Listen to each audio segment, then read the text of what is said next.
Habitando el vacío. Un programa de psicología para que te interrogues, te cuestiones y así decidas cómo quieres habitar tu vida. Siempre construyendo en la dirección real de tus sueños. Dirige y presenta Irene Poza.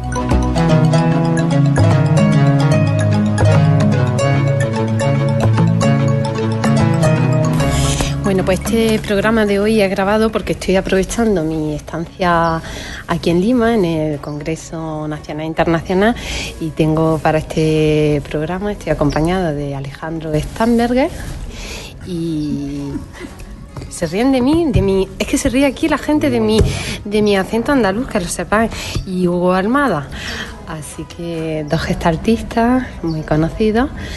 Así que, bueno, pues aprovecho para compartir las enseñanzas que han dado en este congreso para que también las tengamos disponibles en nuestra radio Jaén. Así que bienvenido, Alejandro, a Habitando el Vacío. Bueno, muchas gracias por la invitación para conversar con tu gente allá en tu tierra, que la verdad me es muy afín y tengo muchas relaciones muy queridas ahí por Andalucía.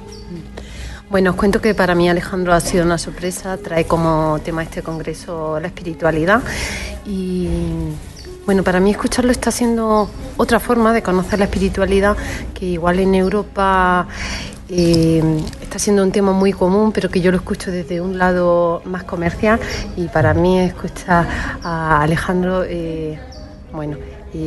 la palabra espiritualidad se está significando en otra cosa más, mucho más conectada. Me gustaría también, ¿no?, esta parte de que hayas compartido, de cómo llegaste a este mundo, qué ha sido para ti, que nos cuente un poquito. A ver, repetime la pregunta. Sí, que he hecho 3 o 4 del tiro. Porque me fui de la espiritualidad a algo más. Sí. Bueno, ¿cómo llegas tú al mundo de la espiritualidad? Bueno, hace aproximadamente 24 o 25 años.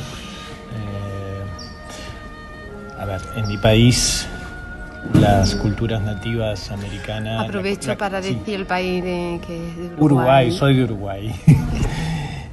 En Uruguay el exterminio de las culturas nativas fue total y absoluto, porque el camino que me llevó a la espiritualidad es un camino nativo, americano, de las tradiciones nativas de América.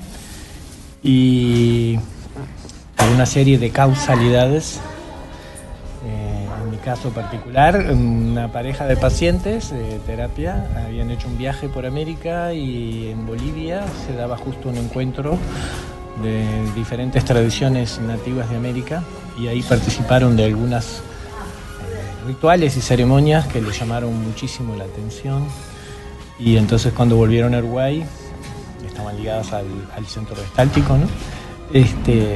Se presentaron contando esas experiencias, y bueno, eso nos llamó mucho la atención por distintos motivos. A mi esposa, que tiene parte de su genética, es nativa de algunos mujeres que sobrevivieron a la masacre y luego fueron esclavizadas, por decir así, pero sí transmitieron sus genes, y ella en aquella época lo había descubierto.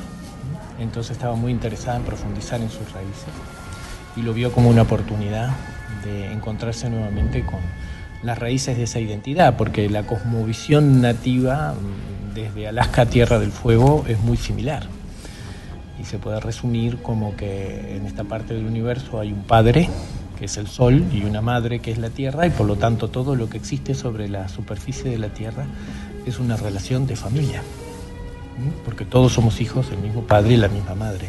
Y en esa absoluta sencillez está el secreto de por qué en América la ecología o digamos, cuando vinieron aquí por primera vez los europeos, al norte o al sur, digamos, encontraron un paraíso, digamos, intocado, con culturas muy antiguas, pero se mantenía esa relación de armonía entre el ser humano y la naturaleza. Y esa cosmovisión es la que la sustenta, la idea de hermandad y de familiaridad, no solo entre los seres humanos, sino con la totalidad de las entidades vivas, las plantas, los elementos. O sea, es una espiritualidad encarnada, es una espiritualidad en acción, no una espiritualidad que se separa de la vida o que se retira de la vida, sino es el reconocimiento de que el principio espiritual es lo que alimenta toda vida. Y por ejemplo, para estas culturas la primera manifestación de la enfermedad es la desconexión con el espíritu. Esto que nosotros en Gestalt llamamos el sí mismo es el espíritu.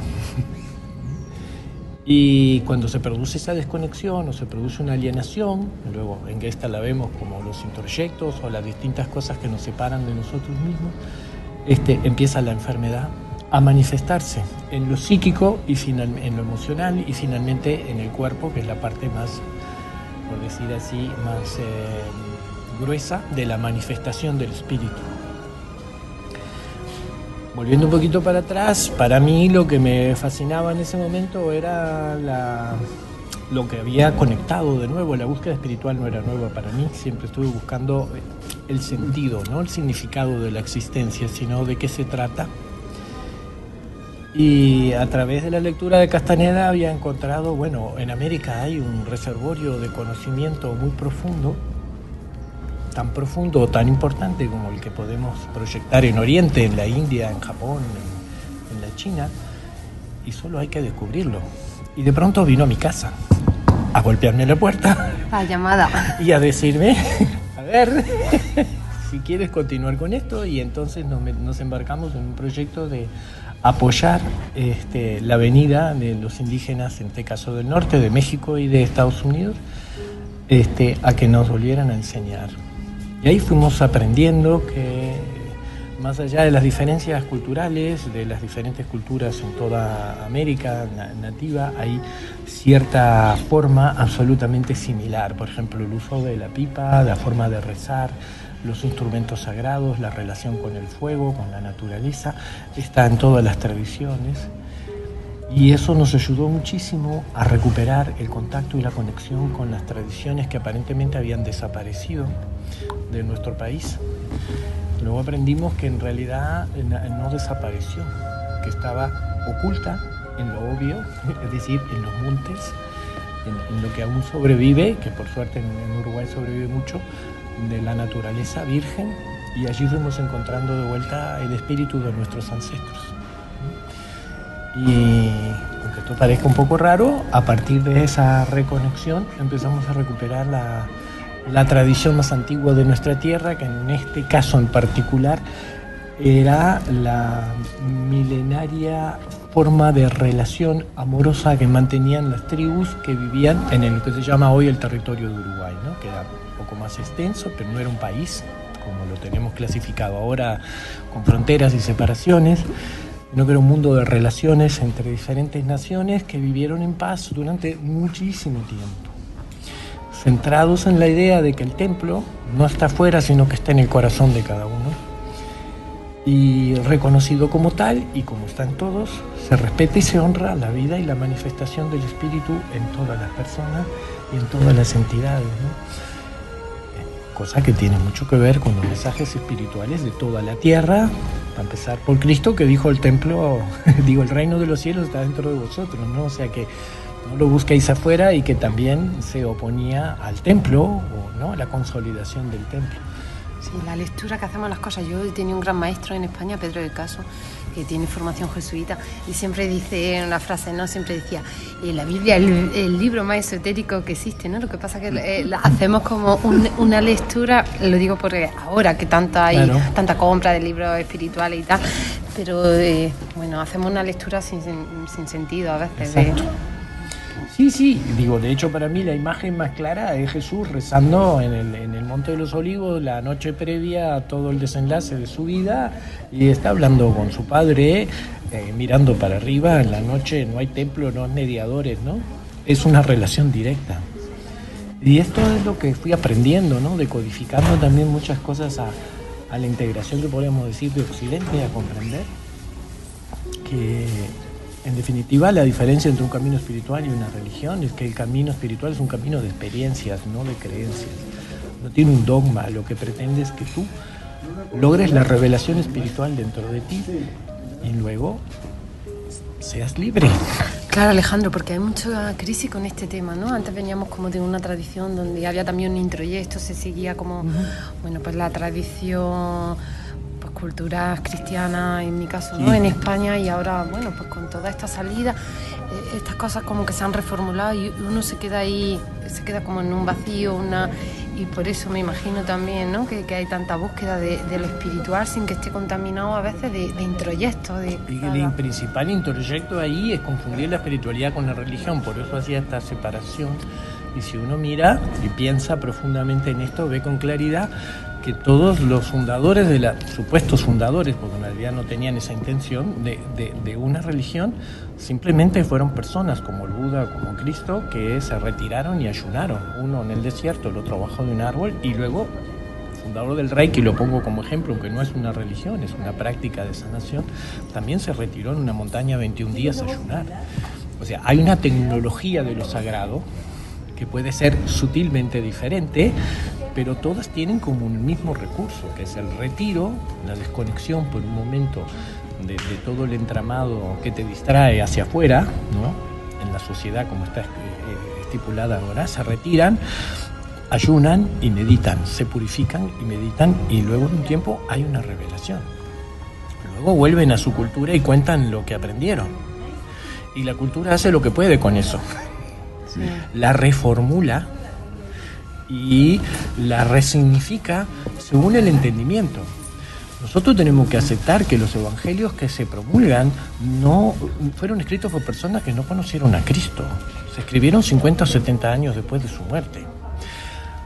Cuando en 1945 aparecen los evangelios de los verdaderos discípulos, hay muchas cosas que parecen similares y otras que son muy diferentes. Luego se les pone el nombre de evangelios apócrifos, perdón. Y apócrifo no quiere decir falso, quiere decir oculto. Y esto es importante, porque cuando se pasan muchos mensajes y se usan las palabras, se les da una intención que luego se convierte en un introyecto. Entonces es importante saber lo que quieren decir las cosas. Apócrifo quiere decir oculto y no falso. Entonces, las enseñanzas de Jesús fueron reformuladas. Todo el mundo sabe esto, no estoy diciendo nada nuevo. En el pacto, en el concilio de Constantino, para que la religión oficial de Roma fuera el cristianismo y se cesara de quemar y perseguir y matar cristianos. Aquí en América, no sé, en otras partes del mundo, es notable como en los pueblos del interior siempre están los mismos síntomas de la evolución de la Iglesia Católica, y esto lo digo como parte de esto porque fue un pacto del Imperio Romano que llevó esa religión a todas partes, con muchas cosas muy buenas y otras cosas no tan buenas, que encuentras la comisaría, la escuela y la iglesia todas juntos en la plaza central, y son los tres símbolos del Imperio Romano, ¿no? Y que fue de los 5 o 6 patriarcados, la iglesia oriental, la iglesia rusa, bueno, los luteranos, que fue la que más éxito tuvo en la propagación del mensaje, porque acompañó el avance del imperio, ¿no? Entonces, ¿por qué? Y yo hago esta pregunta en todos lados porque es un introyecto social. ¿Por qué Cristo aún sigue en la cruz? Porque históricamente el verdadero mensaje de Jesús se empieza a expandir a partir de que Jesús resucita. Se le presenta primero a María Magdalena y luego se presenta 6 veces de los testimonios a los discípulos. Y todos los discípulos estaban escondidos en el cenáculo teniendo miedo de ser muertos como su maestro. Y Jesús se les aparece 2 veces en el cenáculo. En la primera vez no estaba Tomás, que era el gran crítico racional, y cuando le dijeron el maestro volvió, él dijo: no puede ser, yo lo vi muerto. Ellos mismos, los primeros que dudan. Nos representa a todos nosotros, ¿no? Que no podemos creer si no vemos. Entonces Jesús se aparece la vez que está Tomás y le permite meterle la mano en la herida famosa de la lanza para que vea que es él, y ahí se postra. Y de ahí recuperan, después de todo lo que pasa, no me voy a extender en esto, pasan muchas cosas de esos encuentros, Jesús les da muchas instrucciones, empieza los discípulos su camino de predicar. O sea, la historia del cristianismo empieza luego de que Jesús se muere, la verdadera o la historia más importante. Dejarlo en la cruz tiene el propósito de hacernos sentir que nosotros nunca vamos a llegar a ser como Jesús, porque es tan perfecto que al lado de eso ni vale la pena esforzarse. Y luego siempre vamos a ser culpables y pecadores, cuando el discurso de Jesús es absolutamente contrario. Sí. Es un discurso liberador. Nos viene a decir que esa esperanza es para todos. Entonces, no es casualidad que Jesús sigue en la cruz. Debería haber una inmensa pintura de Jesús resucitado, hablando con la gente, no sé, otras cosas. La tierra, pisando tierra. Pisando tierra. Es una espiritualidad, es traer el cielo a la tierra. El ser humano no aspira a ser divino, es divino por naturaleza. Y eso es lo que Jesús nos vino a decir. Está adentro de ustedes, miren para adentro. Es lo mismo que dice el taoísmo, lo mismo que dice el budismo, lo mismo que dicen los Upanishads en la India. Es el mismo mensaje, ha sido tergiversado para que todos quedemos condenados a creer en la materia, a creer que de esto se trata la vida, a creer que lo importante es tener un lugar en la sociedad de trabajo, es constituir una personalidad que sea vendible para conseguir a cambio amor, afecto, dinero y ser todos esclavos. Sí, estamos ahí vendidos, ¿no? Sí. Vendidos de... Bueno. Claro, ¿no? Pienso de que pocas personas igual hacemos como esta reflexión que tú no estás lanzando, ¿no? Porque o se encuentran alguien en el camino que le puede desmitificar todo esto como con el discurso, ¿no? Que yo te escucho. Sí, porque yo creo que es muy importante. Y hay mucha hambre y mucha sed de esto, o sea, creo que si no conectas con eso que llamamos espíritu,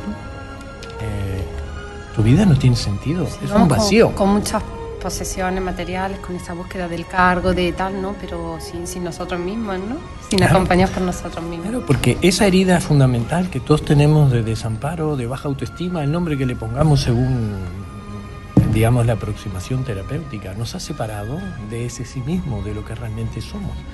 Entonces luego vamos afuera buscando lo que siempre estuvo adentro, y en el esfuerzo de conseguir algo para poder llenar el vacío que nos separó de esa totalidad que somos en realidad. Entonces cada vez más estamos más lejos de nosotros mismos, y eso es lo que trae la depresión y el consumo. Sí, el famoso El consumo está basado en la infelicidad de la gente, producto de esa separación, y entonces seguís buscando afuera lo que siempre está dentro. Y acumulando cosas que parecen que te van a dar un valor. Entonces, en esa búsqueda de sentido creo que está este gran crecimiento de la búsqueda espiritual, y por supuesto el supermercado espiritual que puede haber alrededor de eso, el turismo espiritual que puede haber alrededor de eso, que es consumir diferentes aproximaciones o visiones, ¿no? Terapéuticas, o porque el camino de la terapia, igual que el camino espiritual, es un camino de autoconocimiento. Y consumir ese tipo de experiencias, pero no terminar de integrarlas, porque es parte del mensaje, ¿no? Prueba de todo, y si tienes dinero, prueba de todo y no te quedes con nada, o sea, quédate con tu individualidad acérrima y separada. Justo te iba a preguntar eso, ¿no? Porque en estos días te he escuchado varias veces, y soy abuelo, y tal, ¿no? Y yo también comentaba que la tendencia social que hay hacia la individualidad, y también lo que está generando como enfermedad todo, ¿no? Esta soledad en países cada vez más desarrollados, más muerte por suicidio hay precisamente por esta falta de vínculo, por esta falta, bueno, de la construcción de la familia, de la pareja. Algo está sucediendo ahí. Y está sucediendo, claro, porque, a ver, lo que tenemos que hacer es convencer a la mujer de que ocupe un lugar en la sociedad, y de esa manera vamos a garantizar, y esto no lo digo como culpa, sino porque la mujer es el vientre de la mujer, lo que la mujer es lo más sagrado de la vida, ¿no? Hoy precisamente en España es el Día de la Madre. Bueno, qué belleza, saludarlas a todas, pero realmente el proceso, yo acompañé a mi esposa en los partos, y la acompañé en ver salir a mis hijas y mi hijo del vientre de la madre. Si hay un momento sagrado en la vida donde sentí que todo el tiempo y el espacio se cancelaban, y podía ver ese milagro y ver a una mujer entre la vida y la muerte dándolo todo por otro ser. No puedo dejar de decirlo y emocionarme. Y si la mujer está en un lugar masculino porque la han degradado y le han enseñado que lo que es no vale, y está buscando validarse a través de competir salvajemente en la sociedad de trabajo, por ocupar un lugar en el mundo, recuperar su autoestima, o que su padre y su madre la miren y la aprecien con esa herida infantil, de la infancia, no infantil en sentido despreciativo. ¿Qué va a pasar? ¿Quién va a tener los hijos? ¿Y quién va a estar en casa para cuidarlos? La raíz de todas las neurosis es el desamparo, el desamor, a que exponemos a nuestros hijos en una sociedad donde estamos pidiendo a una mujer que abandonen a sus hijos cuando tienen meses en una guardería, cuidados por otras personas sin saber qué es lo que les va a pasar, cuando el apego entre madre e hijo es la base de la salud emocional y psicológica. Que se está imponiendo como un cambio de rol a golpe. Sí. Entonces estoy viendo también que en muchos países del mundo desarrollado está habiendo un cambio radical también en muchas mujeres, donde están volviendo a sus raíces, están buscando de nuevo reconectarse con lo sagrado de la menstruación, del ciclo menstrual, que es el ciclo de vida, volviendo a reconectar con la luna, con la abuela luna, como en las viejas tradiciones, que es la que maneja las mareas y los ciclos menstruales, volviendo a buscar las raíces para ir a lo más profundo del secreto femenino. Fíjate, ¿no? Esta imagen también que ahora es como muy chic, como de golpe dejamos de hacer como labores las mujeres, ¿no? Y ahora se ve como muy chic las mujeres, igual en los cafés de Nueva York, con la aguja de gancho. Sí, y que es muy bonito volver a esa fuente, que es la experiencia de ser recibido en el mundo por tu madre, de escuchar su corazón, de ser puesto al pecho, de recibir el alimento, es la base de sentirte confiado en la vida. Así como tu padre te da la confianza para salir al mundo, tu madre te da la confianza para ser en el mundo. Entonces, bueno, yo creo que todo eso es parte de la búsqueda. Pues la espiritualidad no puede convertirse en una fuga o quedarse en un templo o en la contemplación. La espiritualidad es el amor en movimiento, es el amor en relación, es la valorización de la familia. Pero la familia no es mi familia, que es lo que se constituyó en la familia nuclear paternalista, donde lo importante es que el padre sepa quién es el hijo primogénito para poderle heredar el poder y los bienes. Y todo lo demás no existe, ni las mujeres ni los hijos que vienen después, y por eso es tan importante en el mundo contemporáneo ser número uno, porque los números 2, 3 y 4 no existen. Le quedan mal sitio. Exacto.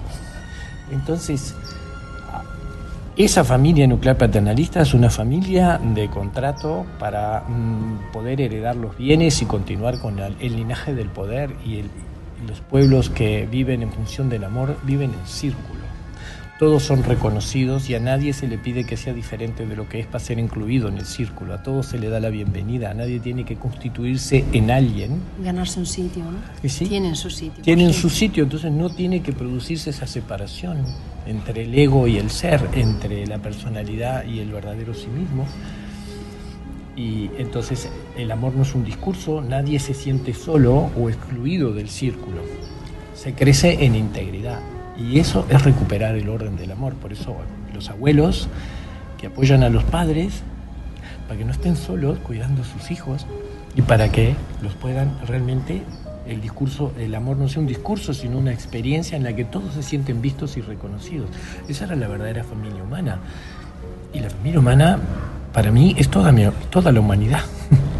Todos son familia.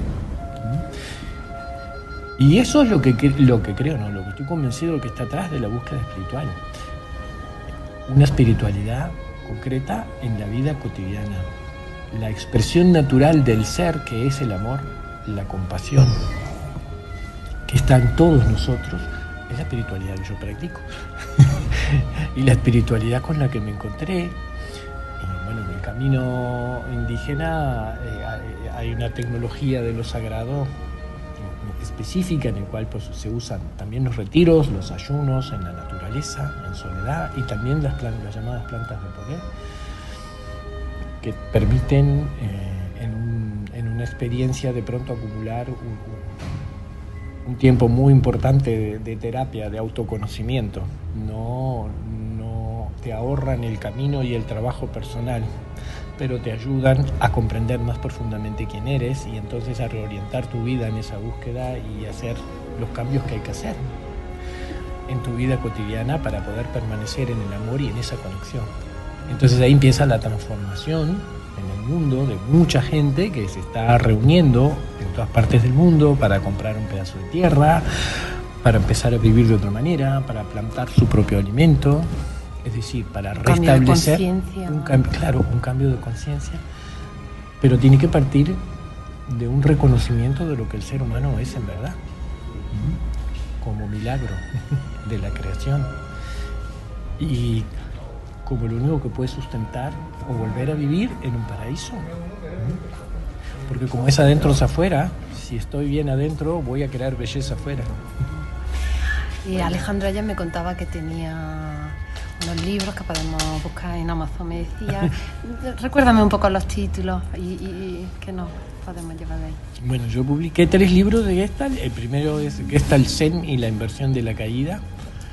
Es un primer libro que tiene ya como más de 20, casi 30 años de publicado. Después publiqué un libro que se llama Gestalt, mitos y trascendencia, que es un libro que habla de los mitos y cómo podemos usarlos en psicoterapia. Y después publiqué un libro que se llama Terapia Gestalt, un camino de vuelta a casa, teoría y metodología, donde hago un resumen o una síntesis teórica metodológica de lo que es nuestra escuela, de Montevideo, de Uruguay, de donde vengo yo, que es una síntesis de las vertientes de la escuela de Cleveland y de las influencias de mi propia experiencia como terapeuta de integración y del camino espiritual. Y luego tengo 3 libros que hablan más específicamente de mis experiencias en el camino espiritual indígena, que es Conversaciones con una mariposa, El camino a la libertad, que es en coautoría con mi yerno, y el último es Conversando con el Gran Espíritu. Los 3 primeros de Gestalt ya están en Amazon y El camino a la libertad está en Amazon, y Conversaciones con una mariposa y Conversando con el Gran Espíritu deberían de estar en estos días. En breve, va a tardar el mes que sí, van a estar en Amazon en español. Vale. Bueno, para ir terminando, bueno, este programa se llama Habitando el Vacío y me gusta cerrar con la siguiente pregunta. Bueno, todos los que nos escuchan a menudo habrán atravesado el vacío y me imagino, Alejandro, que tú también en algún momento de tu vida te habrás encontrado. Me gustaría que recuerdes algún momento de eso y no tanto que me lo cuentes, sino que me cuentes qué te ayudó a atravesarlo. Bueno, ¿cómo interpreto el vacío del que tú hablas? Cuando me dices eso como experiencia se me viene el abismo. A mí la angustia cuando dices eso. Exacto. Bueno, yo creo que esto me retrotrae la importancia de poder quedarte en el dolor y no huir de él, ¿no? Porque las experiencias de transformación más profundas de mi vida fue cuando o inevitablemente o conscientemente me expuse a enfrentar mis heridas más profundas, porque esas heridas en realidad son las experiencias más profundas donde sentí la desesperanza absoluta, el vacío, la soledad y el desamparo en su máxima expresión. Y para mí esas experiencias, claro, en un momento de la vida que tú no puedes asimilarlas porque eres muy pequeño o lo que fuera, si no las congelas de alguna manera, te vuelves loco. No puedes. No puedes, o te mueres de diferentes maneras, ¿no? Aunque te puedes morir en cuotas también, huyendo de esa experiencia y asumiendo adicciones o hábitos para huir de ese dolor, ¿no? Pero habiéndome podido enfrentar o acompañado en procesos terapéuticos o en ceremonias, en rituales muy profundos, bueno, tuve que tomar esa decisión, ese compromiso de aceptar la verdad. Desde, por ejemplo, el abuso o el abandono, lo que fuera que me hubiera tocado, y poder quedarme allí, ¿no? Y eso me abrió las puertas a la experiencia de transformación, al insight, a la comprensión profunda de por qué me convertí en quien soy y en poder perdonarme, en poder perdonar, y poder encontrar el hilo conductor por el cual las cosas son como son. Resulta muy liberador comprender que hay un plan y un orden en el que yo estoy incluido y del que hago parte. Entonces, Bueno, eso me llevó a una experiencia de despertar, una experiencia de libertad muy profunda, a comprender que ese sí mismo es la fuente de todo, está en todos nosotros, y que para mí la sanación y el objetivo de cualquier proceso terapéutico de cura es llegar ahí, y romper la confusión o la falsa identificación con lo que no soy, e identificarme realmente con la fuente. Y ahí está. Todo el misterio. Todo el misterio. Y sí, porque el misterio no puede ponerse en palabras, pero sí puede experimentarse. Como tú eres ese misterio, nunca lo vas a resolver, pero sí vas a descubrir que sos el misterio y ahí no hay más nada para resolver. Ahí está. Muchas gracias. Gracias. Bueno, me gustaría que nos dejes un contacto donde si alguien que nos escucha está interesado te pueda localizar, que estoy segura que esta entrevista va a suscitar interés. Facebook, página web... ¿Cómo se te puede contactar? Bueno, yo no estoy en Facebook. Muy mal, Alejandro. Si no estás en Facebook, no me existe. busquen porque no me van a encontrar. Bueno, existo a pesar de no estar en Facebook. Pero bueno, a ver, en primer lugar tengo, lo que sí tengo y que me ha gustado mucho, por lo cual he dejado de escribir libros por ahora, es un canal en YouTube que tiene mi nombre. Pues esto es genial. Y que tiene por ahora 17 videos de charlas con preguntas que la gente me ha hecho sobre diferentes temas, o de psicoterapia o de espiritualidad. Y voy a seguir grabando, ahora en junio grabo más. Esa es una forma. Pues nos vamos a suscribir. Bueno, esa es una forma. Y la otra es que les puedo dar mi número telefónico y simplemente me llaman por WhatsApp, porque WhatsApp tengo. Mira. Y también tengo la página web del centro donde trabajo en Montevideo, es info@gestaltmontevideo.com. Y ahí, pues por ahí te podemos localizar, sí o sí. Y si no, pueden poner el 598 más 598 98642681 y se pueden comunicar conmigo, no tengo ningún problema. No les puedo asegurar que les voy a contestar enseguida, sí. Pero en algún momento les puedo contestar. Bueno, pues muchas gracias. Gracias a ti. Ahora decimos que se durmió mientras hablaba. En la web de Unirradio Jaén podrás descargar los podcasts de Habitando el Vacío. Si te interesa el ser humano, estamos publicando la revista digital Eleven Magazine. En ella vas a encontrar diversas secciones de psicología. La puedes descargar junto a los podcasts de este programa en www.escuelapsicologiagestalt.com. Bueno, pues a continuación os quiero presentar a Hugo Almada. Él está aquí compartiendo el Congreso de Lima, viene desde México. Tengo precisamente aquí en mis manos su libro que se llama Teoría y Método en Terapia Gestalt. Y bueno, os cuento que está prologado por nuestro querido Pedro de Caso, que todos conocemos, que viene a la escuela y que bueno, que tanto admiramos, y que siempre hemos escuchado también a Pedro cuando iba a México, creo que a Aguascalientes. Bienvenido, Hugo, Habitando el Vacío. Y Pedro fue en 2 ocasiones a Ciudad Juárez, es muy querido allá por la comunidad de Ciudad Juárez, entonces pues mucho gusto a nuestro auditorio. Déjame saludarlos diciendo que yo ubico dónde está Jaén gracias al poema histórico aquel de Miguel Hernández de Los Andaluces de Jaén, que luego hizo canción Paco Ibáñez, entonces por ahí los ubico y sé dónde está, y pues un saludo a nuestro auditorio. Y bueno, Hugo, cuéntame este libro, ¿cuándo lo has editado? ¿Qué podemos encontrar en él? Vio la luz en realidad a finales de 2015, aunque el copyright está en 2016. Se editó en México por Editorial Pax. Creo que hay algunos ejemplares allá circulando en España, no estoy muy seguro, pero... Contás que regrese, voy a ir a mirar y te contaré, si no, nos manda. Bueno, pues entonces tú nos contarás. Pues un gusto estar. Tú pregúntanos, María Juana. Sí. Bueno, ¿cómo conoces tú la Gestalt? Que allá hablábamos también de esto, ¿no? De cómo cada uno entramos al mundo. ¿Cómo es tu contacto? ¿Cuántos años llevas metido en la disciplina? Muchos años. Platicaba hace rato que con Alejandro que yo llegué a la Gestalt de casualidad a través de un libro de Peirce, y luego estudié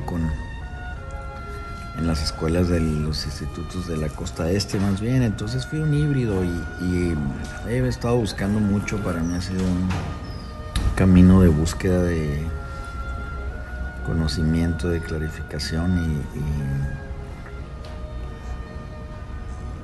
pues ha sido un camino con corazón, como compartí ayer usando una cita de Carlos Castaneda que compartía también Alejandro. Yo sé que para mí la Gestalt ha sido un camino con corazón.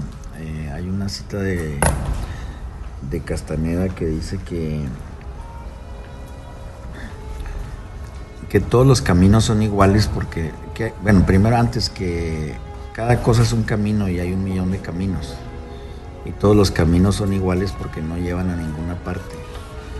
Pero hay una pregunta que el guerrero tiene que hacerse y es si tiene corazón este camino. Si no tiene corazón, no debe permanecer en él por miedo o por ambición. Pero si tiene corazón, el viaje se hace gozoso y el guerrero es uno con él. Entonces para mí la Gestalt ha sido un camino con corazón y que he encontrado como que siempre tenía que haber sido así. Pues sí. Déjame leerte un trocito por el libro por acá. Venga, búscalo y nos lees.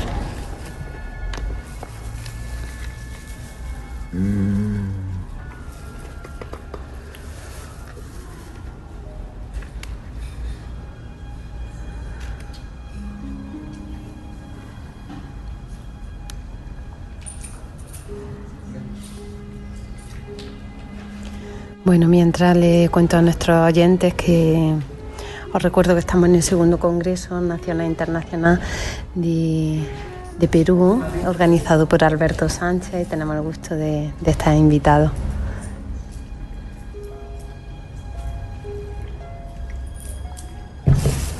Para mí mira, te leo este cachito que está en el epílogo, en la parte que se llama Hacer buena Gestalt, piezas para un cierre. Y dice 1. No recuerdo en realidad cuándo empecé a escribir este texto. No sé si fue cuando Guillermo finalmente me autorizó la tesis de doctorado después de 2 exposiciones, o si fue bastante antes, mucho antes. Desde cuando entré a la maestría y pronto me di cuenta que la explicación que me daban no pegaba con lo que yo entendía, y donde entonces me tuve que poner a revisar y a confrontar y a tratar de articular. Bueno, no sé si fue en realidad aún antes, cuando Gavina llevó Sueños de Existencia a la casa de la Ciudad de México en la que vivíamos, los juarenses en el exilio, y cuando llevaba unas 50 páginas de pronto me di cuenta que eso era para mí. Todavía lo recuerdo, ahí tumbado boca abajo en el sillón de madera. O si fue en la casa del doctor Rivera, que amablemente me hospedó en Tabasco cuando alternaba el trabajo, el Caldeurón, y horas de lectura en la noche batallando para entenderle al enfoque gestáltico. O si sería más bien en 96, cuando me encontré de pronto sin empleo y te creo que encontré de persa. No lo sé, pienso ahora, como diría Galeano, que en realidad debió ser cuando acompañé mis primeras sesiones como terapeuta, y esto fue tan relevante que el minor se convirtió en major, y asumí que quería en realidad hacer terapia y pagar el costo de cambiar de profesión. O cuando, después de aquella sesión con Rubén en 1999, escribí solamente en mi cuaderno: es como una pepita luminosa en el estómago. He decidido hacer terapia el resto de mi vida.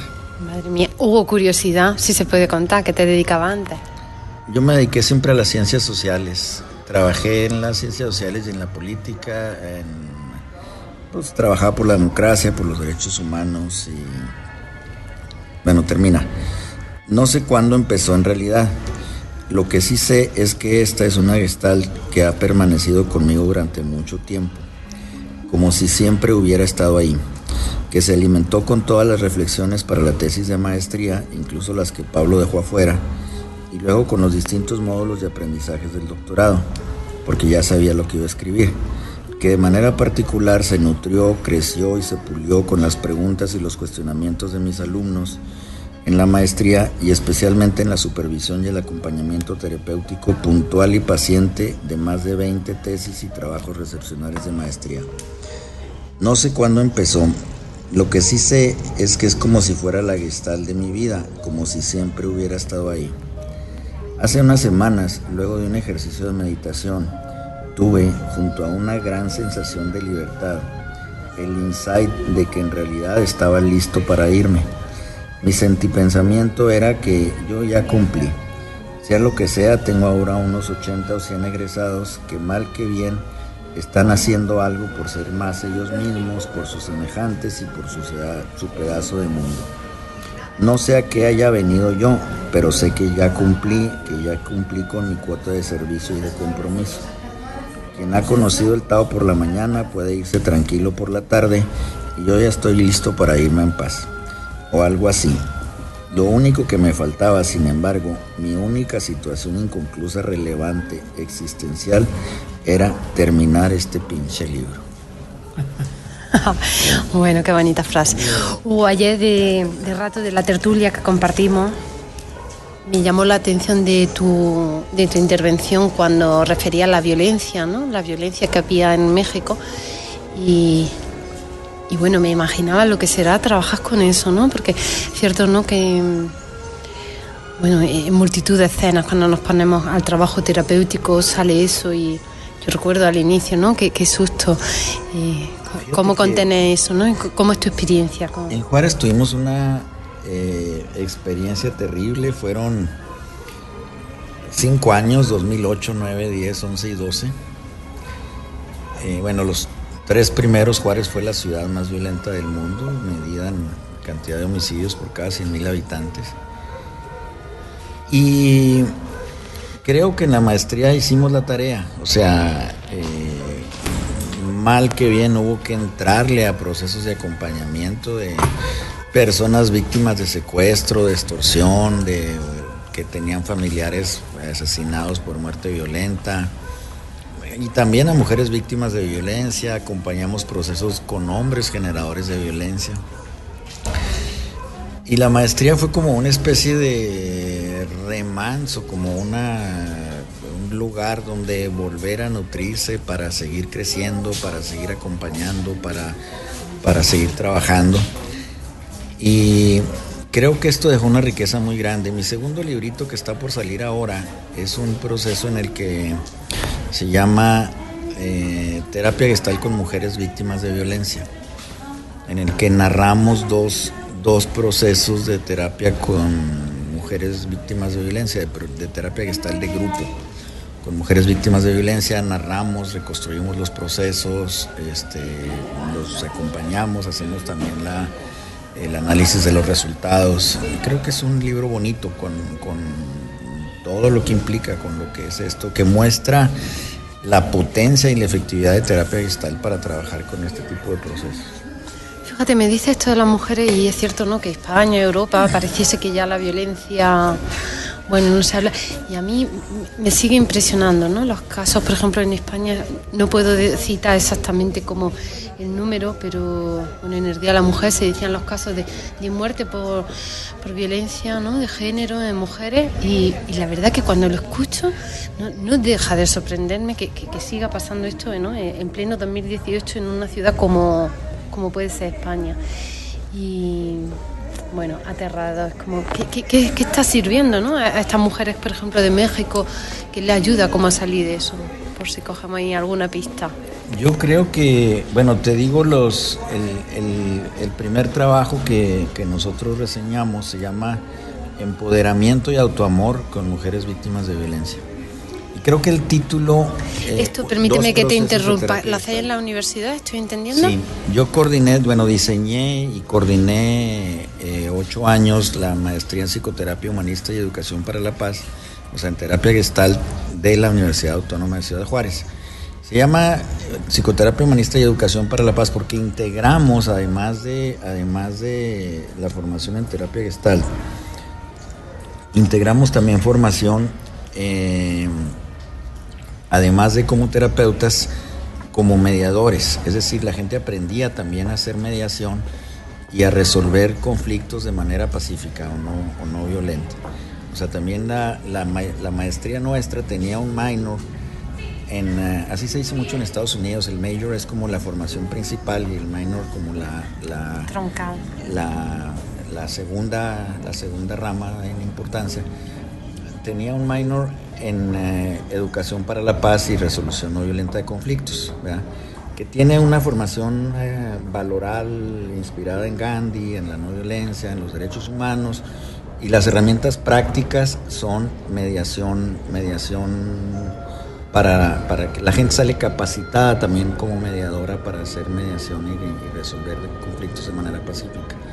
Entonces, nosotros encontramos esto muy rico desde dos perspectivas. Por una parte, yo siento que la Gestalt misma le proporciona un complemento muy importante, porque la Gestalt tiene como un énfasis de manera natural en la resolución de los conflictos personales, familiares, grupales, y esto le proporciona una perspectiva comunitaria y social que no siempre se ha recuperado bien. Entonces era como muy rico. Y también era muy rico en la realidad de Ciudad Juárez, porque la verdad es que la realidad de Ciudad Juárez, muchas de las personas que llegaban a terapia primero necesitaban resolver su conflicto, si no resolverlo, por lo menos una tregua, una situación que les permitiera plantearse el proceso de terapia en mejores condiciones. Y a veces para los terapeutas las herramientas de mediación ayudaban a facilitar este tipo de procesos de una manera que por lo menos permitían paliar, atenuar, resolver en muchos casos los conflictos, y entonces plantearse la terapia con mejores condiciones para las personas, para los que están viviendo. Entonces fue una integración rica, yo creo que original, yo creo que en nuestro caso funcionaron las dos herramientas. Esto no quita que perdiéramos rigor en la formación como terapeutas. Fue siempre una maestría rigurosa en la formación como terapeutas. El entrenamiento implicaba psicoterapia personal, implicaba acompañar procesos, implicaba supervisión, implicaba una tesis que implicó a su vez la revisión de procesos, de los procesos que habían acompañado. Es decir, fue siempre un entrenamiento riguroso, pero la parte de mediación ayudó, complementó, fue rica porque aparte también la tradición que recogía también era humanista, entonces completaba muy, muy padre.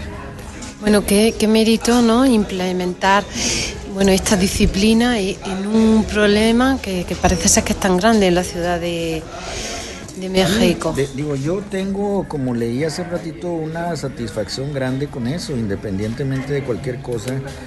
Yo creo que los egresados de la maestría, las y los egresados, que hay porcentaje alto de mujeres, hicieron y están haciendo la tarea, contribuyeron con sus herramientas, con sus gestos, a atenuar la violencia, a integrar, a resolver en muchos casos, y hacer una construcción de la esperanza en medio de los absurdos más terribles, y a hacer una ciudad habitable en donde esto no lo era. Muchos de ellos trabajan ahorita en instituciones públicas y civiles en donde se hace psicoterapia significativa, terapia de resolución, con muy buenos resultados, ¿no? O sea, no es que hayan querido a la terapia Gestalt, es que la terapia Gestalt se abrió paso por la calidad de sus procesos. Bueno, pues enhorabuena por esa contribución a esa problemática. Y volviendo al libro, cuéntame un poco así, sí, como las películas, sin descuajeringármelo, que se dice en España, ¿no? Sin destripármelo del todo. ¿Y qué podemos encontrar? ¿Qué hay en el libro? ¿Qué enseña el libro? Como el libro, yo creo que el subtítulo dice mucho. Dice: Teoría y método en terapia Gestalt, articulación crítica de los conceptos centrales. Es decir, es un libro que recoge primero en la primera parte algunos de los conceptos que a nuestro juicio son más importantes en la terapia Gestalt, ¿verdad? Desde la autorregulación del organismo, lo que es el trabajo y la permanencia en el ahora, que es un concepto central. Hay una recuperación muy importante del concepto del sí mismo, o sea, el que se desarrolla de una manera amplia, el darse cuenta, luego después de esto hay una construcción de conceptos que están poco desarrollados, como el yo, la noción de la responsabilidad, una clarificación del estrato falso. Bueno, y luego la segunda parte es propiamente más terapéutica, desarrolla dos esquemas. Uno critica el modelo del ciclo de autorregulación o de la experiencia tradicional y hace una nueva propuesta integrando diferentes elementos nuevos. Y luego hay un capítulo en el que critica la concepción tradicional de las polaridades y hace una serie de propuestas que se llama El arte de la polarización y las polaridades, en la que hace una serie de propuestas para potenciar y enriquecer el trabajo con las polaridades. Entonces, yo creo que es un libro, su objetivo es ayudar a hacer buena Gestalt y ayudarle a los terapeutas en formación a mejorar su práctica. Pues muchas gracias por esta introducción. Tenemos que ir acortando la entrevista porque vienen del Congreso a buscarlo, porque justo tiene que presentar su libro. Vale. Así que un abrazo y sal corriendo a la entrevista. Un abrazo a todo nuestro auditorio de Jaén. A ver cuándo nos invitan a comer aceitunas.